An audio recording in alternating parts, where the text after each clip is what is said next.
Stephen King's works that lend itself to movies? Relatability, right? Yeah, I mean, I think for me, Stephen King is all about relatability.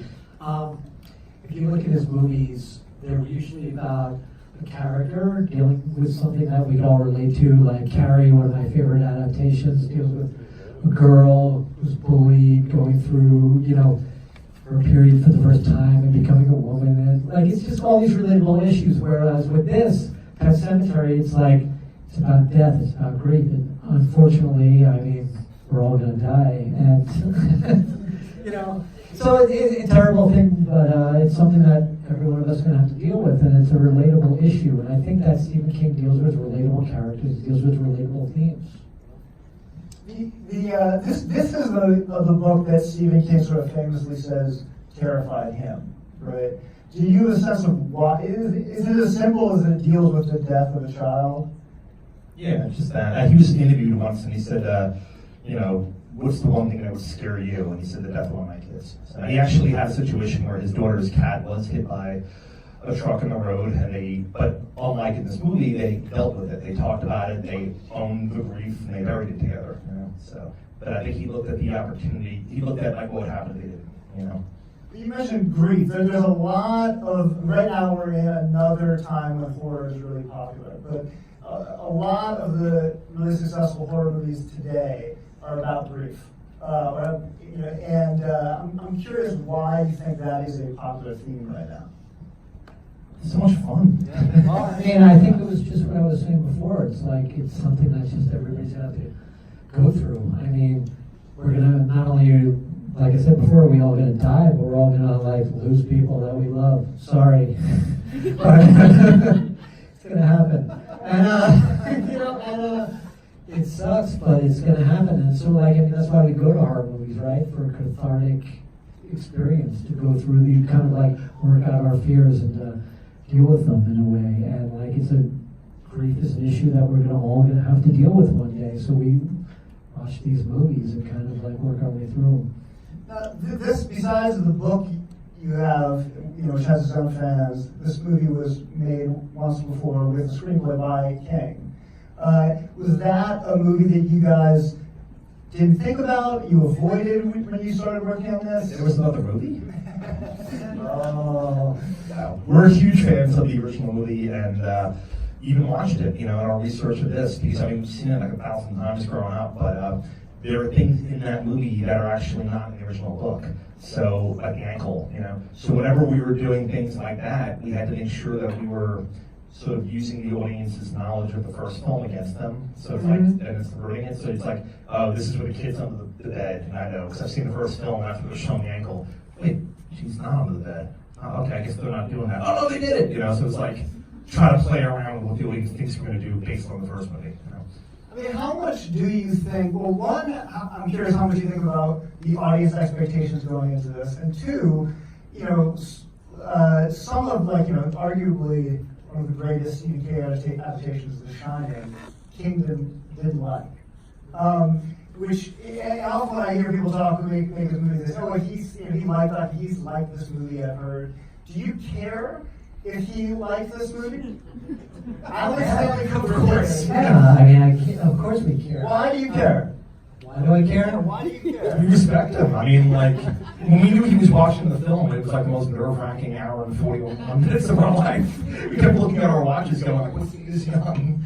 As he walked out of the theater, yeah, so, yeah, it was But I understand what you're saying, because The Shining is probably my favorite Stephen King adaptation, but I know that Stephen King didn't like it.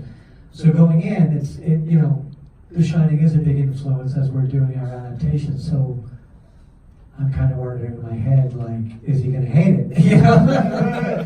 Well, I guess the point of the question is that there is also a pitfall to being too reverent to source material. And clearly Stanley Kubrick was not the most important thing, was making Stephen King happy. Now, Stephen King's status has probably changed since then. But was he... Hold on. Do you think it was, what do you mean by change? Went up, down? Went up. Was he part of this process at all? No, one of the great things about Stephen King is, he understands that it's adaptation, not transcription. And so he purposely likes to stay out of the way when you're doing this sort of thing. I think he just hopes that you hem true to the source of the novel, which I think we did. He had a quote recently where he said, if you're driving to Tampa, you can take Route 37 or Route 85, either way you're getting to Tampa. So I think we got to Tampa in this movie. I mean, our third act is very different than the book, but in the book, Ellie is the one that is asking questions about death. She's the one that's asking those questions about mortality. So we said, okay, if we're going to do something new, it made a lot of sense to revisit those same questions with the same character later on in the movie. Kind of go full circle in that dark way. At what point, and after this I want to get the actors into this conversation, but at what point, there was a lot of the early talk was about the change in which this kid died. And at what stage in the process did you make that decision, and what was the reason for it? The stage before we came in. Okay. Stage in 2013. It's true. It was in the script long before we came in. Gotcha. Directors on it. One fear this movie taps into, for me, was the terror of talking to my kids about death. And there's a beautiful scene early on about where you all three of you were talking about it. And I would love to hear you guys talk a little bit about how you thought of that scene and how you prepared for it. Well, Jeté, I'm wondering, have you had this discussion before? Yes. When? I'm not sure. But was it, yeah, so well, that's the thing, is that you don't know quite when your child is going to be able to process that. Right. It's sort of when the question comes up, Right. right? And that's also a moment with parents where you don't know how to approach it. And that's what the fun thing with Jason and I was exploring how you approach it. Mine was to protect the kid about anything that's ever going to happen to them that's bad. Right. And his was like a scientific, death is fact, Right. which is sort of in real life, my point of view, but. That's So I did a really good job, guys. Well, how does your character's history inform her point of view on this? Well, yeah, I mean, if you've experienced death on a profound level, which I have in life, I carry around terrible existential terror all the time. But That wasn't funny. yeah, I'm just gonna go, guys. Okay. But I mean, I think for her, there's a difference between knowing you're gonna die and knowing somebody around you is gonna die, and then experiencing it and living through it, which is what Rachel has lived through, and she doesn't want her child to experience that. Does that make sense? Yeah, that makes a lot of sense. Who's lost anyone? Jason, you have two kids, right? And is this something you thought about before, how to talk to your kid about death, or is this movie informed that at all? No, I haven't thought of it. I mean, yeah, I thought of course I thought of it. My son, I was on a location once in a very remote place. My son split his mouth open, and you never forget that. The horror of seeing just seeing your child bleeding for the first time. And what it does to you, seriously. But the thing I love in that scene in particular is the absurdity of it. The absurdity of our competition. The absurdity of them, turning on his head at the very last line. Hey, where's your sister, Mum? It's just, I thought it was a wonderful way to introduce, this taboo subject of death and burial, which King does beautifully in the book, with the shame and the guilt and the secrecy around it. And then just our absurd way of trying to explain it. I mean, what's the story? He talks about metabolism. It's a wonderful way to get into it. You see this background of the divide that's there between us, possibly, if things go south, and they do go south. So, Jeté, you did such a marvelous performance. And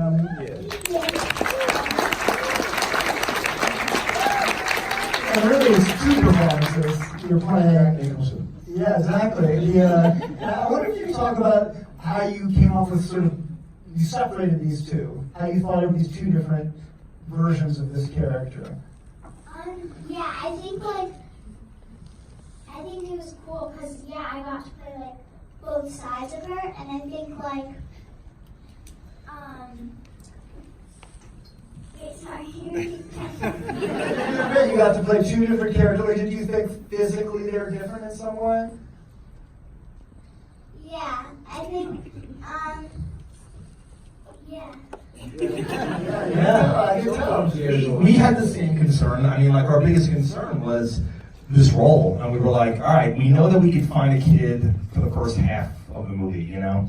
That part will be easy. But finding, you know, a girl Jeté's age that could carry the second half of the movie and be convincingly evil and off was a big concern Kevin and I had. I remember we were like sitting down with Jeté. Remember this Jeté? We were like, there's something ancient in you. Your body is a vessel for this ancient spiritual force in the West. She was just like, all right, so you want me to do it like this? And she just did this voice, and we were like, yeah, do that. But there's something I've actually been wanting to ask you, Jeté, because I didn't ask you on set, but ever since we've been doing interviews on this, people have been asking me questions about you, and I can't answer it.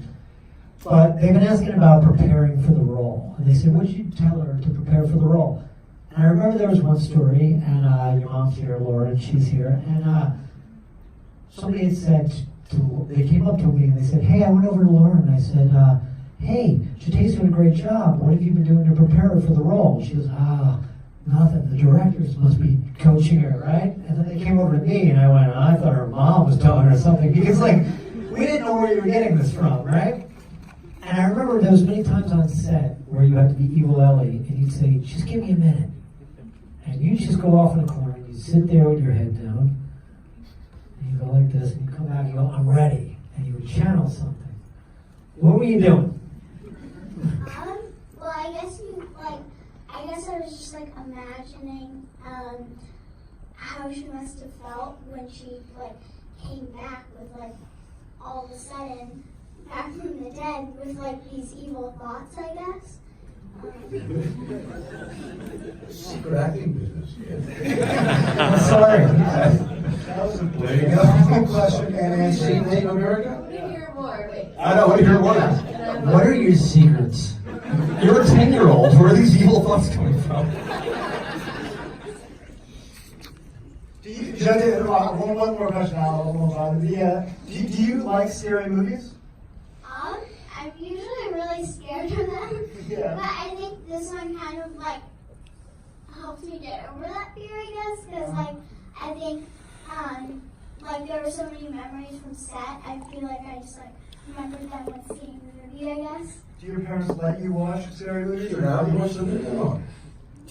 See, I have some hating on this. It's hard. Don't tell me. Shh. All right. Let me ask one question about the cat, and then let's open it up. How did you? I'm curious about the evil cat. How did you come up with the look of the evil cat?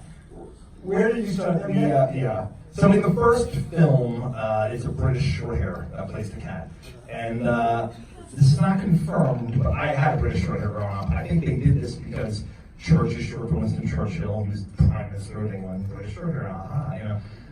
So John Lithgow. Yeah, who played Winston Churchill. And that was not planned. That was a weird coincidence. But we said, and in the book, it's a black and white tomcat, like an American domestic short hair. You can tell we have a lot of cats.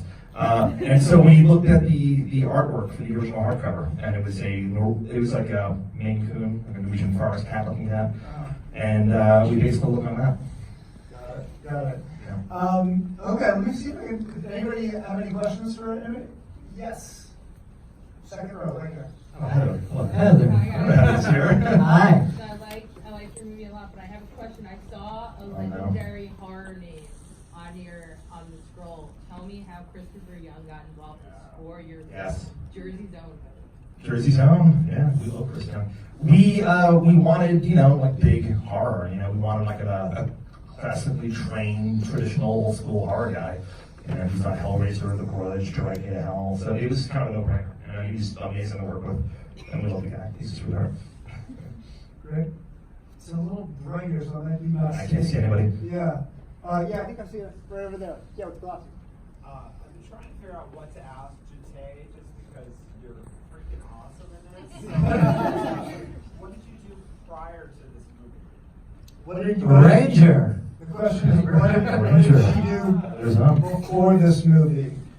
Yeah, actually, I did the Ranger, and actually when we were in Montreal, there was a premiere for the Ranger, and I went to see it, and yeah, it was cool because I was like in town and stuff. Yeah, and the reason we're all pointing over there is because Heather produced the Ranger. Great. Jeté, what else do you do? Give us a few others. Because you've done a lot of non-horror stuff. Mainly non-horror Oh stuff. no, I saw you in Friends from College. Yeah, you too. Is that right? Friends from college. Sneaky Pete. What else? When did you start acting, Jeté? I think pretty young. I think like 5 or 6? I don't know exactly. I think it started out as like a hobby, and then I started doing it like really. Right, okay. Any other questions? Yes, right here. I was wondering, when you guys got onto the project, was it always intended to be an R-rated film, or was the studio trying to push for a PG-13? The question is, was it always an R-rated film, or did this evil studio push for a PG-13? I think it was always R. I think in one of our early discussions, because we were talking about when we were writing the script, and we were like adding in a whole bunch of fucks and stuff. Like, You mean Jason was adding a whole bunch of products? God damn it. Jesus Christ.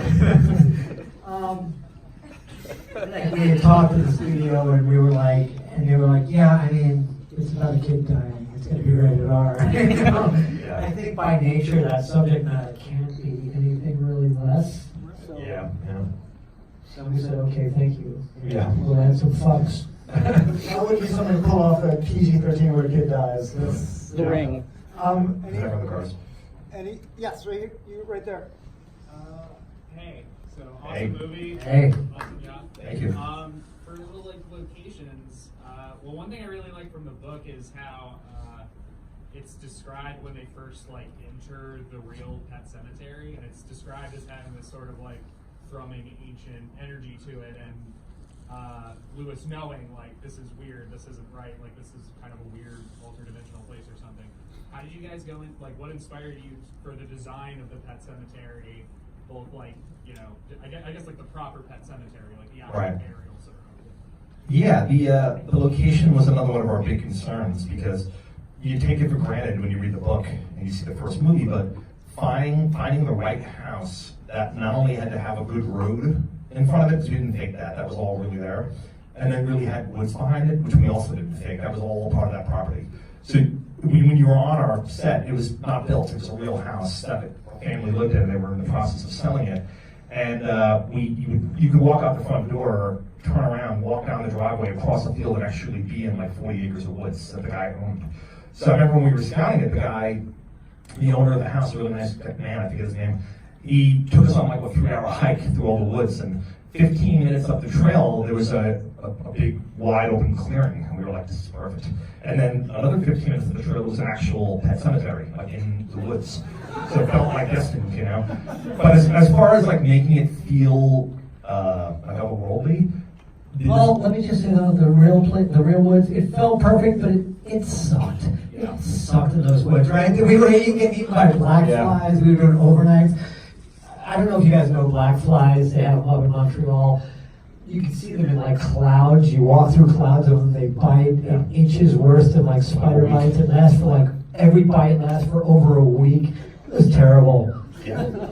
So we said, let's get bit by black flies, and let's shoot all the actual pre-deadfall stuff in actual woods in the middle of the night, you know. So a lot of that climax, all that stuff you saw, we were really out in the woods till like 4 a.m. And then once they go over the deadfall, let's purposely build that portion of the forest on a soundstage. That way we could kind of give it a mystical, sort of hyper-real look. Because in the book it's described as feeling like time sort of stood still, it's a very just mystical place. So we wanted to be able to give the woods and the trees a specific look that was almost kind of like unrealistic, you know, and then we could control the weather and the atmosphere. And so the burial ground and the ancient woods were purposely all soundstage, so we can give it that sort of that vibe that Lewis feels in the book when he walks in there. I mean, you know, some horror directors sort of think about scares the way like a comedian thinks about laughs. Like they don't have one after a certain amount of time they get nervous. And others don't think about that at all. I'm curious if in making this movie you had in your mind a sense of sort of the frequency of scares. For me, not really, because I don't believe that it's about the frequency of scares. I believe that scares in movies come from like what we've talked about relatability before. And I feel like if you care about the characters, then you care about what they're going through. And when they're scared, you're scared for them. So for me, it's about setting up realistic characters and a realistic family in the beginning. And if we're interrupting that every 10 minutes just to manufacture a scare, then it's going to start. I'm going to start to be distracted from actually having family time. For me, it's about setting up realistic characters in the beginning, and then I'm going to be scared for them when the horror starts to happen. Gotcha. So we might have time for one more question. Is there any? Yes, over there. My question is for Jeté. You said that you weren't afraid watching the movie because you could remember what happened on set, but were you afraid filming the movie at all? Like, was the set scary for you? Well, I think I saw how it was like all the special effects and like fog, and the sets and stuff. So I think, like, I guess I saw it from like behind the scenes. I guess you could say. So yeah, I wasn't really scared. But I think the real question is, how did Jeté train to drag me through the forest? It was like 8 months. We were like, we could rip this Jeté. She's like, nah, I got this. Yeah, she's method. So I want to thank the directors and the actors for coming here, and everyone for coming out to see this movie. I really hope that you were here.